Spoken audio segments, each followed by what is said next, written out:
안녕하세요. 저는 이제 SM관에서 고등과정 위주로 수업을 진행하고 있는 이상민입니다.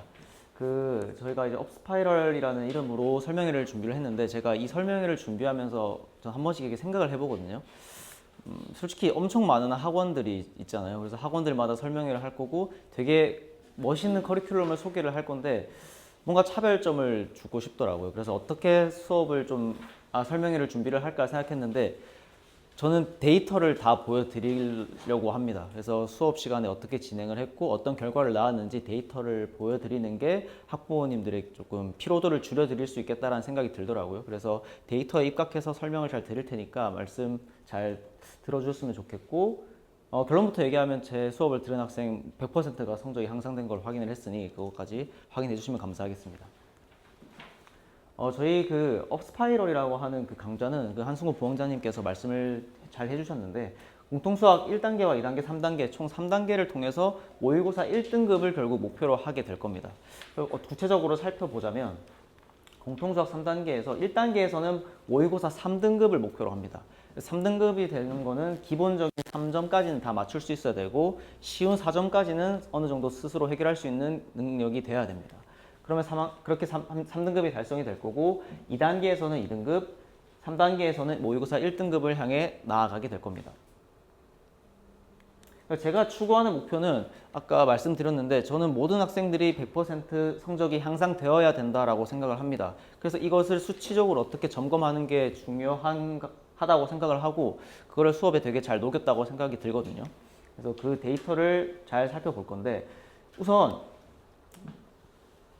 슬라이드가 약간 이상하게 됐는데, 성적 향상을 위한 제 전략이 필요하겠죠. 제가 어떻게 전략을 세웠는지 생각을 해봤는데, 저는 공통수학을 듣는 학생은 두 가지 부류가 있다고 생각을 합니다. 첫 번째로는 개념을 쌓아야 되는 학생이에요. 무슨 말이냐면 중학교 3학년 1학기 응용 정도까지 한 학생들 있죠. 심어까지 잘 다지지 않고. 근데 그런 학생들조차 고등수학을 듣는 건 의미가 분명히 있거든요. 왜냐하면 선행을 하면서 후행이 다져지기도 하니까요. 그런 학생이 있는 반면에 심화까지 탄탄하게 완성된 학생들이 있겠죠. 그래서 전 두 가지 타입의 학생이 존재한다고 생각을 하는데, 당연히 이것은 타입별로 다른 방법을 적용해야 된다고 생각을 합니다. 첫 번째 개념 확립형이라는 학생은 기본 응용 문제가 확실한 이해가 먼저 이제 선행이 돼야 되는 거죠. 2차 함수를 중학교 3학년 1학기에 봤는데 고등수학에서 이걸 한 번 더 보면 중학교 3학년 1학기가 다져지기도 하니까요. 그리고 대부분 심화서가 고등과정에서 내려온 게 많거든요. 그래서 겸사겸사 많은 것을 챙겨갈 수 있는 게 개념 확립형이고, 심화 완성형은 사실 그렇게 크게 걱정이 되는 학생은 아니지만 어느 정도 심화가 완성되어 있기 때문에 다음 스텝을 나아가야 하는 학생이라고 생각을 합니다. 그러면 이 두 학생을 어떻게 제가 평가를 할 거냐? 첫 번째 학생은 기본과 응용 문제를 확실하게 이해했는지 점검을 해야겠죠. 두 번째 심화 완성 학생은 절대적인 등급을 책정해도 되는 단계라고 생각을 합니다. 그래서 저는 이 두 가지 부류를 통해서 점검을 하게 될 건데, 첫 번째 학생은 제가 열문항을 나중에 설명드릴 건데 어떤 특정한 열문항으로 측정을 할 거고, 심화 완성형이라는 학생은 모의고사인 30문항으로 측정을 해서 절대적인 등급을 산정하게 될 겁니다. 그래서 수업의 데이터를 어떻게 쌌냐를 말씀드리면, 첫 번째 1회차, 아까 1단계는 20회차로 구성이 되었는데 1회차 때 저희가 10문제를 진단평가를 보게 됩니다. 1회차 시험의 진단평가를 보게 되는데 총 10문항이지만 이 10문항은 실제 모의고사에서 가져온 문제들이고요. 실제 3-1 심화까지 잘 되어 있으면 만점을 받을 수 있게끔 세팅을 해놨습니다. 그러니까 새로운 개념이 필요 없는 상태에서 쳤을 때 만점이 나올 수 있는 시험이라는 거죠.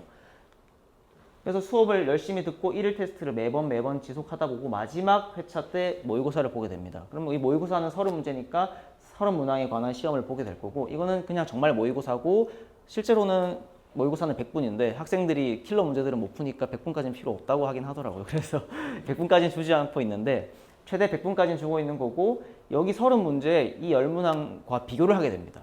그래서 이 10문항이 어떻게 성장이 됐는지를 데이터화해서 한 시험에 두 가지 데이터를 측정할 수 있는 거죠. 첫 번째로 10문제가 잘 탄탄하게 다져졌는가, 그리고 두 번째로 절대적인 등급이 잘 나오는가. 그래서 그 두 가지 타입 학생의 모두 양질의 데이터를 가져갈 수 있는 거죠.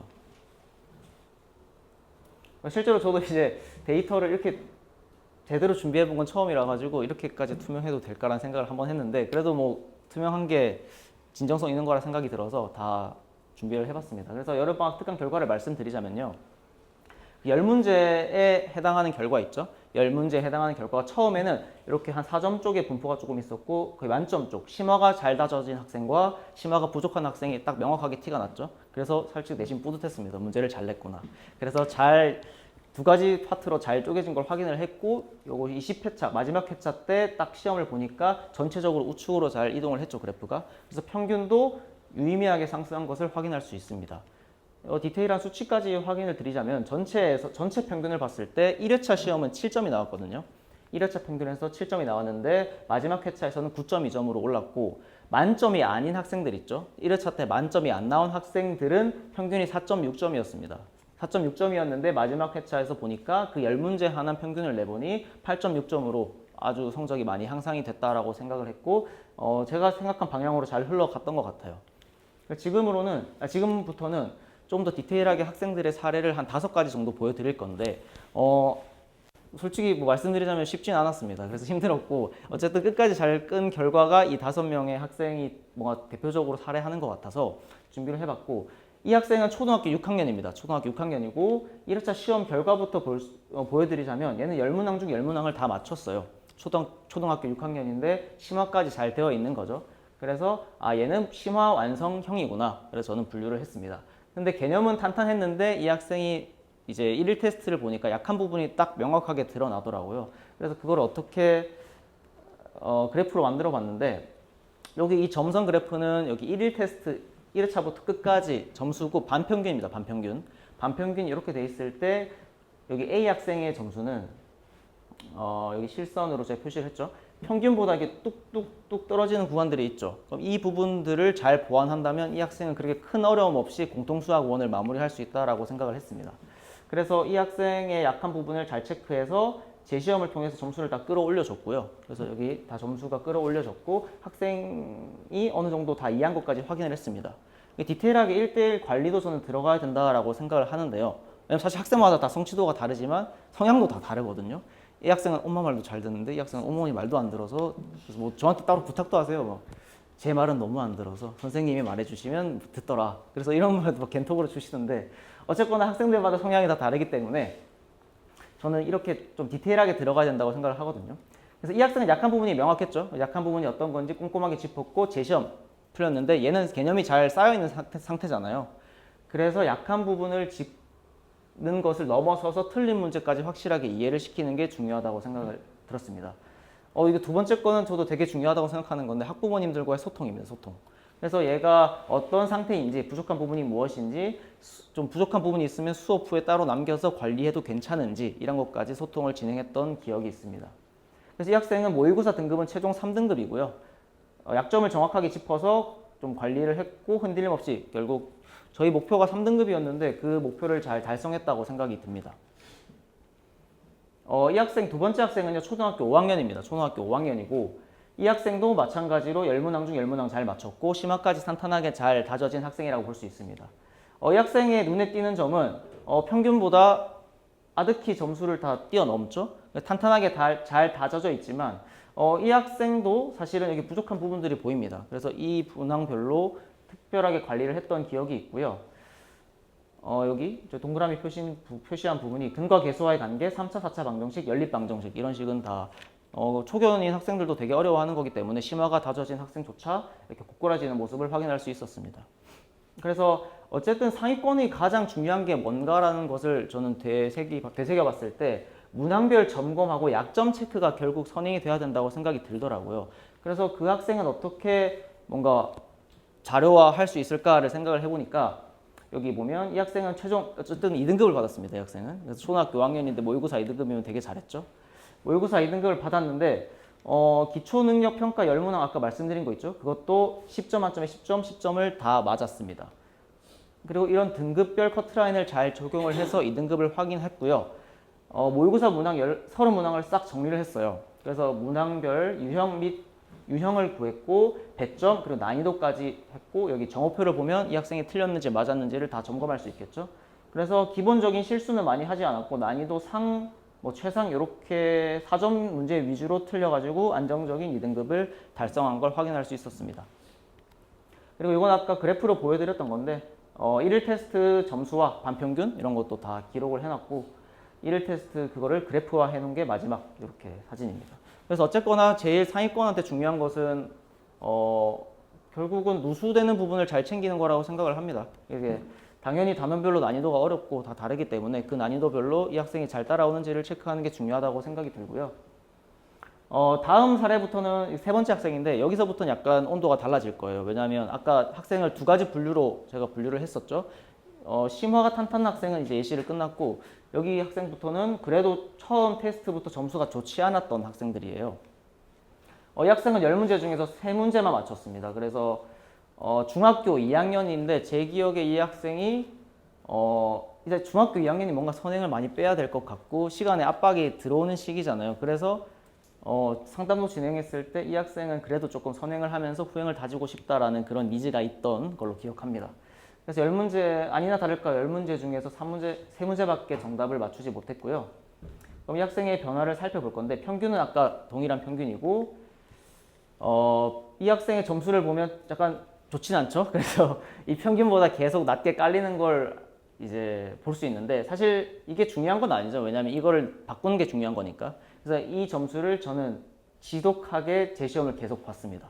진짜 많게는 한 4번까지 본 것 같아요. 한 시험에서. 그래서 계속 밀리지만 제가 따로 불러주고 따로 수업 시간에 남기고 끝까지 소통하면서 열심히 아득바득 챙겼던 기억이 있는데 그래서 어쨌든 제 시험으로 평균 위까지는 다 끌어올렸던 걸로 기억합니다. 그래서 제 시험을 통해서 개념을 놓지 않았고 이 학생의 1대1 관리법은 17개 단원 중에 10개가 제 시험이더라고요. 10개가 제 시험이었고 이 10번 모두 반평균 이상은 회복했습니다. 그래서 반평균까지는 잘 커버를 했고 계속 말씀드리지만 중요한 건 소통입니다. 진행 상황을 어머니께 계속 공유드리고 학생이 부족한 부분이 있으면 계속 챙기겠다라는 말씀을 꼭 드렸고요. 제 시험도 결국은 그냥 외워서 푸는 게 아니라 꼼꼼하게 풀었는지 계속 질문을 했던 것 같습니다. 너 이거 제대로 푼 거 맞아? 이거 어떻게 풀었어? 이거 왜 이렇게 썼어? 제대로 푼 학생은 대답을 할 수 있는데 제대로 풀지 않은 학생은 외워서 대답을 하거든요. 그래서 그런 것도 꼼꼼하게 잘 챙겼고 그 결과 학생은 30점에서 70점까지 유의미하게 상승을 시켰습니다. 그래서 기본 개념이 잘 확립되었고 저 학생한테도 그렇겠지만 저 역시도 쉽지 않은 여정이었긴 한데 그래도 제 시험까지 완주하면서 좋은 결과를 낼 수 있었던 것 같습니다. 네 번째 학생은요. 반타자가 했죠. 10문항 중에 5문제만 맞췄고 여기도 마찬가지로 개념이 좀 확립되지 않은 상태였습니다. 이 학생은 조금 빠르게 넘어갈게요. 이 학생도 뭐 어느 정도 무난하게 잘 진행을 했고 그 다음에 재시험을 잘 통했고 재시험을 통해서 계속 누수된 부분을 챙겼습니다. 이 학생은 근데 좀 특별한 게 있었는데 3-1부터 저랑 계속 했던 학생이거든요. 근데 짧게 봤어요. 한 몇 개월 동안 3-1 빨리 하고 공수를 들어가고 싶다라고 하셔가지고 아마 그런 게 있으실 거예요. 중학교 1학년 2학기가 되면 큰 산이 하나 있지 않습니까? 내신이 나오잖아요. 내신의 부담감을 갖기 전에 공수 한번 봤으면 좋겠다. 딱 이런 생각을 하셨나 봐요. 그래서 3-1부터 빠르게 같이 끌고 와서 제 기억에 되게 심화까지도 못 들어간 것 같아요. 3-1을 응용까지만 딱 개념만 보고 넘어왔던 것 같은데 그래도 잘 마무리하지 않았나 싶습니다. 근데 이 학생의 이제 특이점이라고 하면 사춘기가 좀 와가지고 이제 학부모님 말을 안 들어가지고 제가 엄청 막 소통을 많이 했던 기억이 있는데 어쨌거나 이 학생은 낮은 출발점에서 꾸준히 성장을 했고 얘는 정말 눈에 띄게 성장을 많이 한 것 같아요. 제가 현장에서 봤을 때도 태도부터 달라지고 제 시험 끝까지 보고 남고 싶다, 더 풀고 가고 싶다 이런 태도를 제가 변화를 시켰던 것 같아서 개인적으로 많이 뿌듯합니다.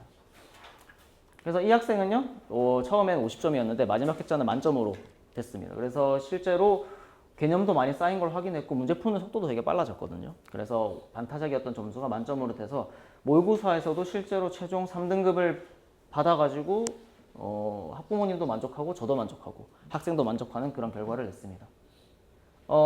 이제 마지막 학생이네요. 마지막 학생인데 얘는 초등학교 4학년이고 제일 어렸던 학생입니다. 초등학교 4학년이 공통수학을 듣는다는 것도 약간 어려울 수 있는데 이 학생은 처음에 40점이었어요. 40점. 그래서 10문제 중에 4문제밖에 맞추지 못했고 얘도 개념적으로 많이 부족했던 거죠.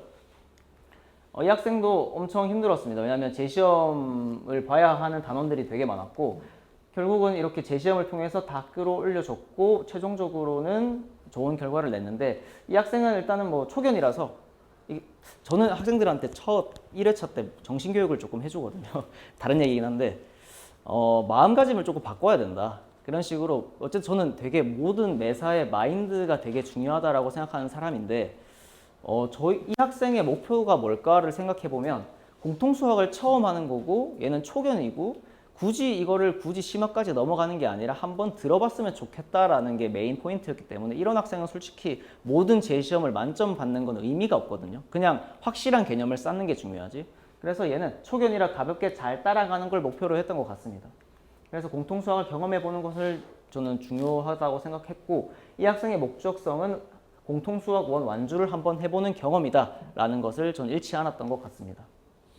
그래서 이 학생의 점수는 이제 초등학교 4학년인데도 처음에 4문제 맞췄는데 9문제 맞춰가지고 점수를 되게 좋게 받았고 모의고사에서도 뭐 귀여운 점수지만 그래도 4등급이면 저는 되게 잘했다고 생각은 하거든요. 초등학교 4학년이. 기본기가 상당히 탄탄해졌고 공통 수학 2에서도 아마 인사드리기로 했던 것 같은데 아무튼 잘 따라왔던 학생입니다. 이건 전체 등급표인데요. 제가 아까 처음에 이렇게까지 투명해도 되나 싶을 정도인데 그래도 저는 다 오픈하는 게 맞다고 생각을 해서 5등급, 6등급 이렇게 하면 되게 실망하실 수도 있잖아요. 그리고 어머니께서 솔직히 누가 자기 자식이 5등급 받았으면 좋겠나 이런 생각도 저 들어가지고 근데 오픈을 하는 게 맞습니다. 왜냐하면 이 학생들은 사실은 높은 등급 달성이 목표가 아니거든요. 사실 이 학생은 그냥 기본이 안 되어 있고 개념만 쌓아도 성공한 학생이기 때문에 사실 모든 잣대가 절대적 등급으로 평가하잖아요. 근데 과연 이 학생이 1회차 때 들었을 때랑 20회차에 들었을 때 변화가 없을까요? 저는 있다고 생각합니다. 그리고 그 지표를 제공해 주는 게 강사의 역량이라 생각하고 이 학생이 절대적 등급은 당연히 낮지만 그 아까 변화율을 봤을 때는 상당히 의미 있기 때문에 저는 그런 게 더 중요하지 않나 싶습니다. 그래서 의미 있는 등급은 4등급부터고요. 4등급부터는 저희가 앞서부터 말씀드렸다시피 3단계를 통해서 2등급, 1등급까지 올라가는 단계를 거치게 될 겁니다. 제 시간표를 마지막으로 설명드리자면요. 이제 평일 커리는 2개가 있거든요. 주 2회로 9월 8일 개강이랑 10월 개강 예정인 평일 커리 2번째 게 있는데 이건 아마 유인물에 더 자세히 나와 있을 거기 때문에 유인물 참고하시면 될 것 같고요. 주말 커리는 8월 29일 다음 주 토요일에 개강 예정입니다. 어쨌거나 이 커리들의 공통점은 공통 수학 1, 1단계, 2단계, 3단계를 1년 동안 끝낸다라고 생각하시면 될 것 같습니다. 그래서 주중 커리는 총 2가지가 존재하고 두 번째 평일 커리는 3-1부터 저랑 같이 가는 학생들이에요. 3-1 기본 응용 심화부터 10월부터 시작할 거기 때문에 얘는 1년보다 조금 더 걸리겠죠. 1월부터 12월까지 공통 수학을 끝낼 거니까 그 전에 한 3개월 정도는 3-1을 저랑 다지고 시작을 한다라고 생각하시면 될 것 같습니다. 주말 커리는 조금 1, 2, 3단계랑은 약간 다르긴 한데요. 워낙 많은 학원이 있고 이제 학원을 하나만 다니는 학생은 없잖아요. 그래서 평일 동안 바쁘신 분들을 위해서 토요일에 주 1회로만 진행을 해요. 주 1회로만 진행을 하고 1단계는 저랑 끝냈고 기본 정석 연습 문제랑 실력 정석 연습 문제 정도 그냥 연습 문풀 정도만 주 1회로 가볍게 하고 싶다라고 하시는 분들을 위해서 준비를 했고요. 눈에 띄는 점은 여기 겨울방학 때 공통수학 2 1단계 특강이랑 병렬로 진행이 되는 구간이 있습니다. 그래서 어쨌거나 얘도 1년 동안 공통수학 2까지는 보게 되는 그런 커리가 될 것 같습니다. 그래서 얘는 그래도 주중 커리보다는 부담이 덜할 거기 때문에 부담이 조금 되시는 분들은 주말 커리까지 고려해 주시면 좋을 것 같습니다.